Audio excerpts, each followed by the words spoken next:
hagas en mí según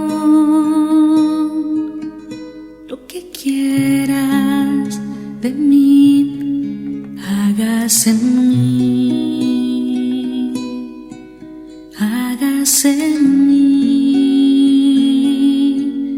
hagas en mí según tú quieras, hagas en mí a tu manera, hagas en mí como tú quieras, hagas en mí lo que tú quieras, hagas en mí,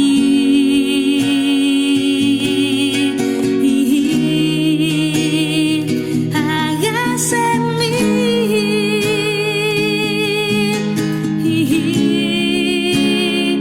hagas en mí lo que tú más quieras, cueste lo que cueste, hagas en mí.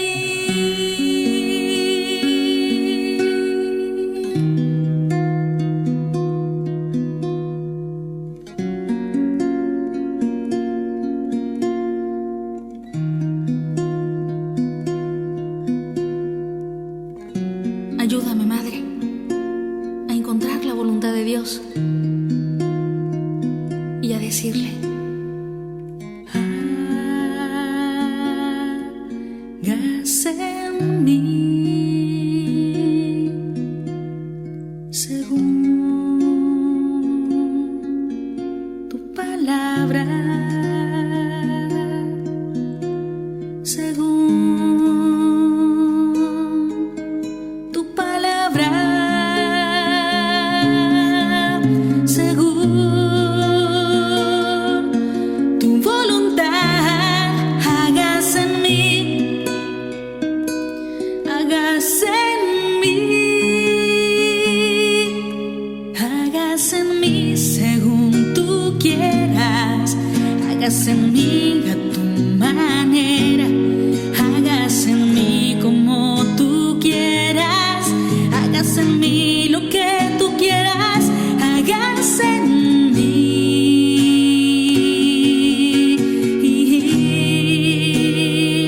hagas en mí,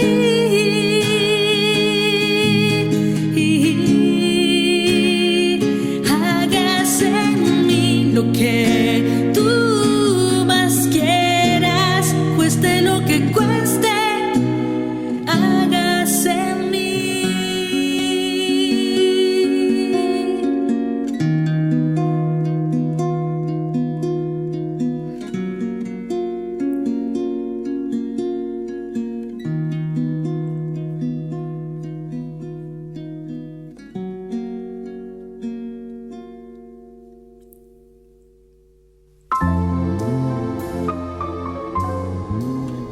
Y en este día tan singular, poder tratar sobre la Virgen María un aspecto de la Mariología que, como les decía al principio, para mí es muy importante poder tratar distintos aspectos cada vez que se nos arrima una fiesta mariana. En este caso, quiero tratar el Magnificat de María y también decir María del Magnificat, porque ciertamente aquí se manifiesta la Virgen como profeta de la opción por los pobres y también de la liberación evangélica, donde la vida de fe va más allá del precepto en sí, sino que se torna un modo de vida. La Virgen ciertamente ha sido un profeta para todas las épocas, pero de un modo singular tenemos que hablar de María del Magnificat como profeta de estos tiempos, donde también desde el Papa Francisco se quiere hacer una opción por todos los pobres y para que esa liberación evangélica, que está más allá de las líneas, de los preceptos que son siempre medios, pero que no son fin, uno pueda realmente encontrar el sentido de la vida de fe. Y María lo ha marcado a través de sus actitudes, como lo vemos, En primer lugar, tengamos en cuenta que María ha sido elegida por Dios, es decir, no es alguien más en el camino de la vida, sino que ha sido elegida por Dios. Y en María encontramos la figura bíblica de lo que en Biblia, figura bíblica, llamamos el pobre. La palabra pobre la podemos ver bajo distintos términos. Por un lado, el término aní o anau, que quiere decir el siervo manso que confía en Dios. María en el Magnificat confía plenamente en Dios. Pero también hay dos categorías más bíblicas dentro de los términos hebreos, abjón y dak. Abjón quiere decir el indigente, el que desea, en este caso, la adaptación María desea cumplir el proyecto de Dios para su vida.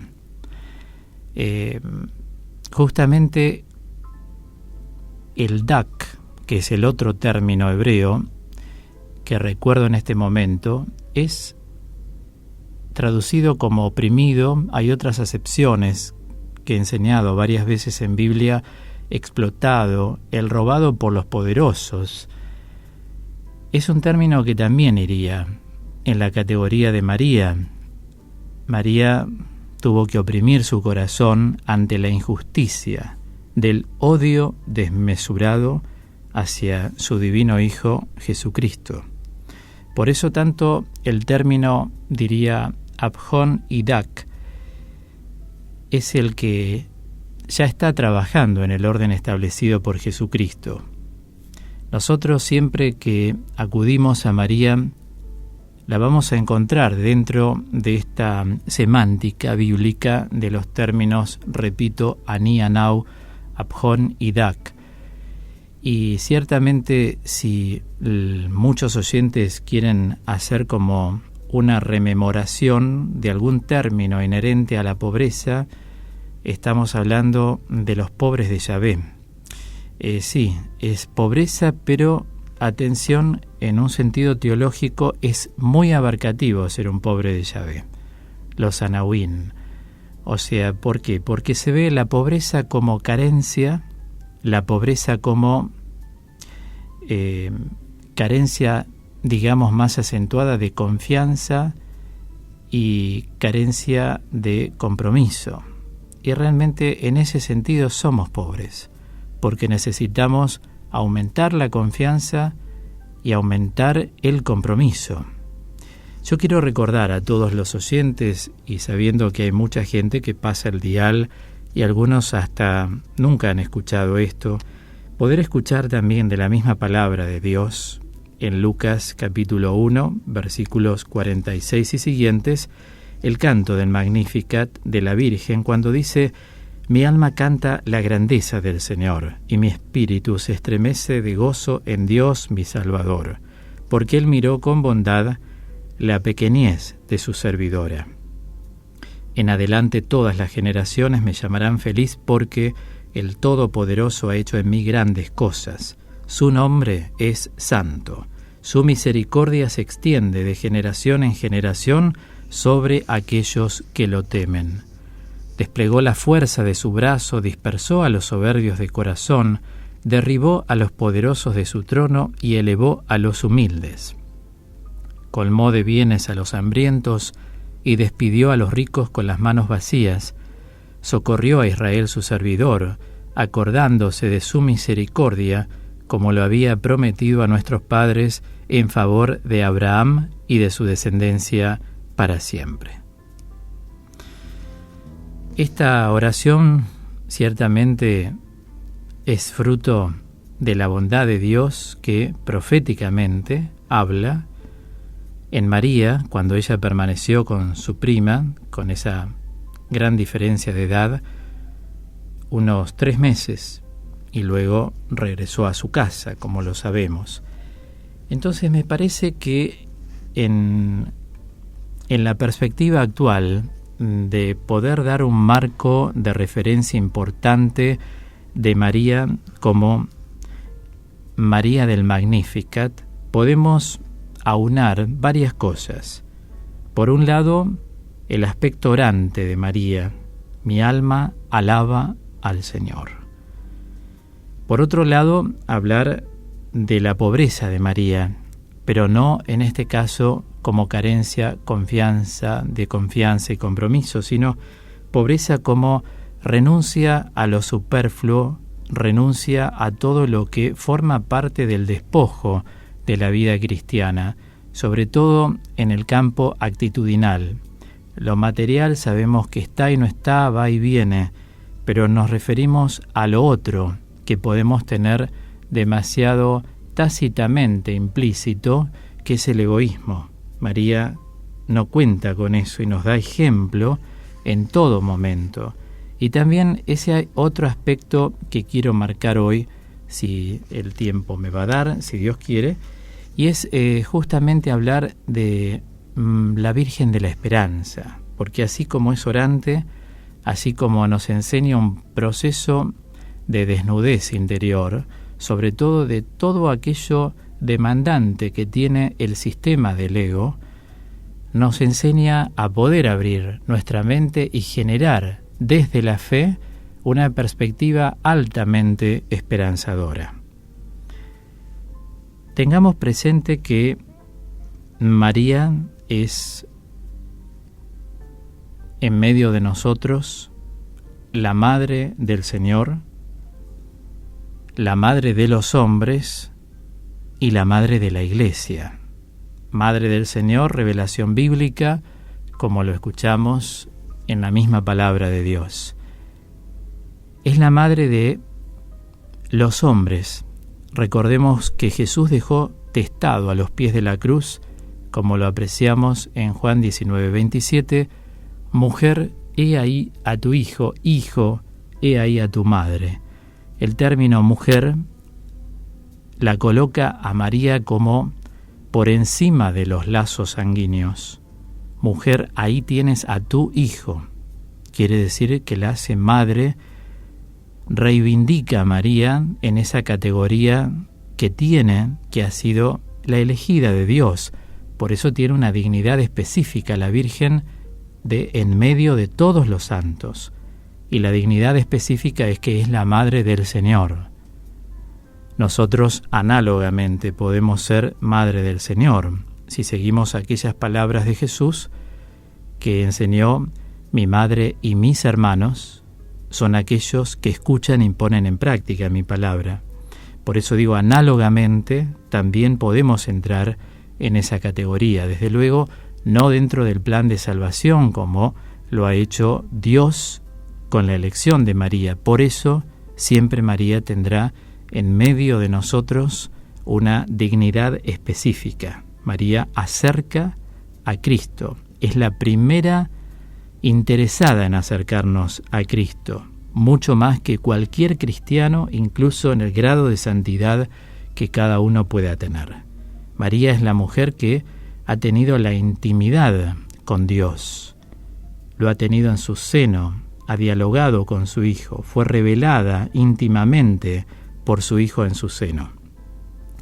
Y, a mi entender, el canto del Magnificat resume perfectamente el espíritu de los pobres de Yahvé y llega a ser, bajo el impulso de la novedad de la Encarnación, como una expresión de carácter, yo diría, vibrante, de carácter perfecta. María, como ya lo enseña el Lumen Gentium del Concilio Vaticano II en su punto 55, dice textualmente: sobresale entre los humildes y los pobres del Señor, que de Él con confianza esperan y reciben la salvación. Claro, el Magnificat es el espejo del alma de María, y desde él podemos explicar quién es la Virgen del Magnificat.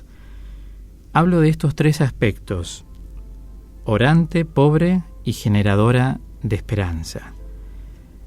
Sucintamente, cuando me refiero a la Virgen como orante, estoy diciendo desde este Magnificat que el Magnificat es la oración por excelencia de María y se ha convertido ciertamente en oración de toda la Iglesia en todos los tiempos.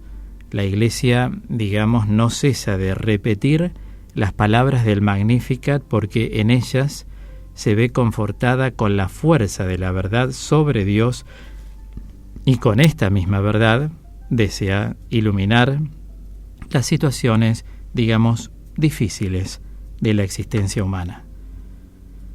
Que todo ser humano pasa. Si escuchamos bien el Magnificat, nos hemos dado cuenta que todos los seres humanos pasamos por el Magnificat, si realmente nos adherimos con fe al Señor. La Virgen orante justamente es fundamento, diría, para la verdadera misión, ya que el misionero es aquel que lleva lo que tiene a quienes no lo tienen en otro lugar. Ese es un misionero. El misionero está llamado a ser un contemplativo en la acción, y si no es contemplativo no puede anunciar a Cristo de modo creíble.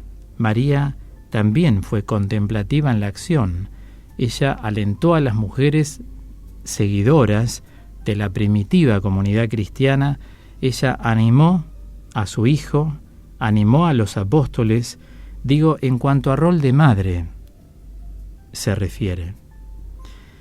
Por eso María, al ser orante, cuando comienza diciendo «Mi alma canta la grandeza del Señor», esto me hace recordar a algo que enseña San Pablo cuando la carta a los romanos dice que el pecado madre es la impiedad. ¿Y qué es la impiedad? La impiedad es la falta de adoración a Dios, es la falta de alabanza. Ese es pecado madre. O sea que de no alabar a Dios empiezan a surgir los desórdenes de la vida. ¿En qué consiste la alabanza? En reconocer por convicción, ciertamente, lo cual es una adhesión interior por fe, que Dios es Dios y que es Cristo el único y verdadero Dios. En eso consiste y en todo lo que rezamos en el credo. De hecho, Jesús, cuando alaba al Padre, lo primero que nos enseñó en el Padre Nuestro es a alabar a Dios, mucho antes que pedir. Padre, Abba, Padre, santificado sea tu nombre. Y María dice, mi alma canta la grandeza del Señor.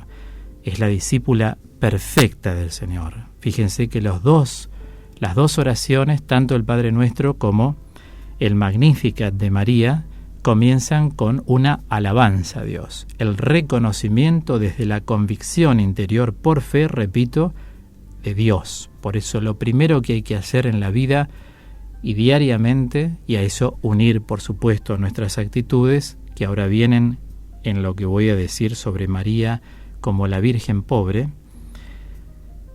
digo que haya una coherencia entre la alabanza y sin olvidar la alabanza a Dios. La Biblia tiene muchos salmos de alabanza entre sus 150.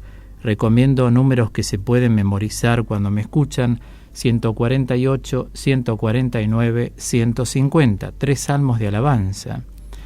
Pero si alguien dice no tengo la Biblia, bueno, al menos sepa decir gloria a ti Padre, gloria a ti Jesús, gloria a ti Espíritu Santo, gloria. La palabra gloria es una palabra de alabanza, como aleluya, como sana, que nunca falte diariamente, como lo ha hecho María. El proyecto de Dios es que, junto con lo cultual, que es lo propio de Dios, dar a Dios el culto, lo compartimos con todo el pueblo judío, desde el Antiguo Testamento al Nuevo, dar a Dios el culto. Junto a lo cultual, repito, tiene que estar nuestro trabajo de conversión adherido, porque así se perfecciona incluso la oración de alabanza, es más brillante frente a la presencia de Dios. Y aquí entro en este aspecto de la Virgen como pobre. O sea, es la Virgen pobre ante una iglesia que como Cristo está llamada a hacerse pobre para abrazar en su corazón a los más pobres y a los más sufrientes. Y María brilla como la mujer fuerte que conoció la pobreza en el sentido del sufrimiento, de la huida, del éxodo. No olvidemos nunca esto. María conoció el exilio, María conoció el sufrimiento. María conoce lo que es realmente renunciar a todo, absolutamente a todo. Por eso, cada vez que se habla de María, la podemos ver como la imagen perfecta de la pobreza de su Hijo. Desde el nacimiento, cuando solo tenía unos pañales y un pesebre donde acostar a su niño, como lo vemos en Lucas 2, hasta la cruz, donde ofrece a su Hijo sobre un madero. No es difícil comprender que la pobreza de un hijo es la pobreza de su madre. Pero María ha interiorizado, ha realizado la pobreza en la fe y en la entrega amorosa de su corazón. Por eso bien enseñó el beato Juan Pablo II, así recuerdo, en Redemptoris Mater, esa encíclica sobre María, que está unida perfectamente a Cristo en su despojamiento. Y digo, realmente cuando uno se va uniendo a Dios, se va despojando de un montón de cosas. Hoy diríamos, en un lenguaje ayornado, se va despojando del que dirán, de si a todos les agrada, de satisfacer a todo el mundo, de sonreírle a todo el mundo, de generar una imagen para que los demás crean que somos buenos, que somos piadosos. Uno se despoja de todo eso. Una persona madura crece y la fe hace crecer. Es un trabajo de abordaje mixto, el desarrollo psicológico y el espiritual de una persona. Pero la kenosis del ágase, o sea, ese abajamiento que hace María, es un silencioso permanecer de pie ante la cruz. Por eso se torna alabanza en los labios de la Virgen, y toda su vida, su despojo, es lo que se tornó alabanza frente a Dios. Y el último aspecto al cual me quiero referir es la Virgen de la Esperanza, porque entiendo que en el Magnificat contemplamos esa victoria del amor de Dios que descubrimos uniéndolo ciertamente muy estrechamente a esa libertad de fe con la cual se ha manifestado María. María no dudó en proclamar que Dios es garante y también es vindicador de la dignidad de los humildes y de los oprimidos, y que, si es el caso, derriba de sus tronos a los poderosos del mundo. O sea, la Virgen no dudó en proclamar lo que ha vivido en la fe, que la historia de la salvación es la historia de la liberación del mal bajo su forma más radical, ciertamente, y el acceso de la humanidad a la verdadera libertad de los hijos de Dios. Por eso digo, hay un gran despojo que genera esperanza. El despojo interior genera esperanza. Por eso me gustaría concluir esta formación sobre la Virgen en su aspecto del cántico del Magnificat con unas palabras que, a mi entender, sumarizan varios aspectos de todo lo que abordé hasta este momento, y son las siguientes. María, por su fe y en la fe, es la imagen más perfecta de la libertad y de la liberación de la humanidad y del cosmos. Por su fe y en su fe.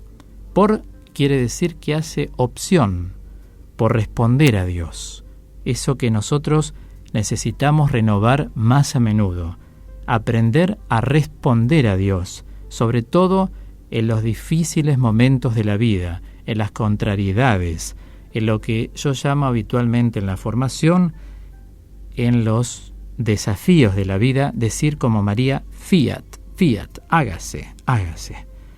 Por eso digo, por su fe, es la imagen más perfecta de la libertad y de la liberación de la humanidad y del cosmos.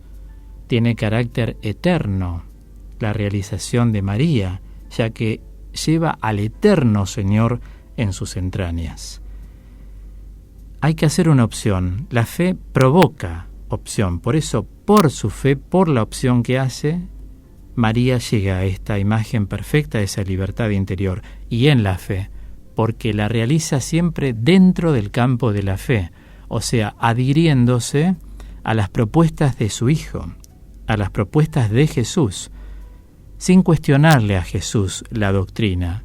Por ejemplo, si Jesús nos enseña que tenemos que amar a los enemigos, hay que amarlos. ¿Cómo amamos a un enemigo? ¿Dándole un abrazo? ¿Dándole un beso? No, sería falsedad.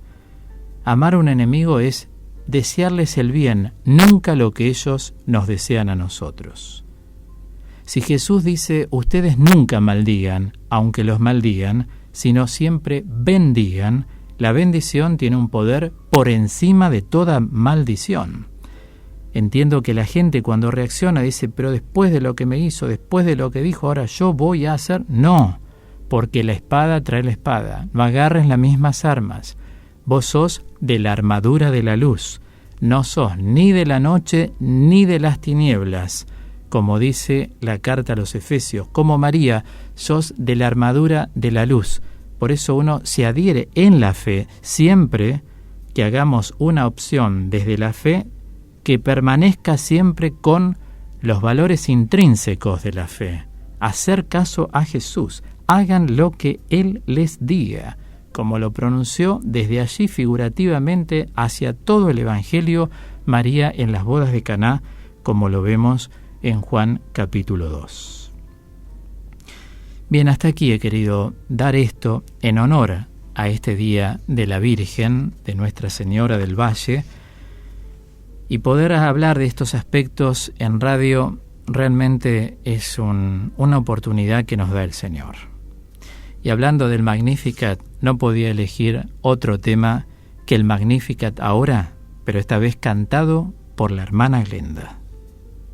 Quiero cantar contigo, hija de Sión, el cántico que tú cantaste en nombre nuestro. Quiero cantar contigo, María, Nueva Jerusalén, las grandes obras, los grandes cambios que hace Dios en el corazón del hombre, en el corazón de la sociedad. Proclama mi alma la grandeza del Señor.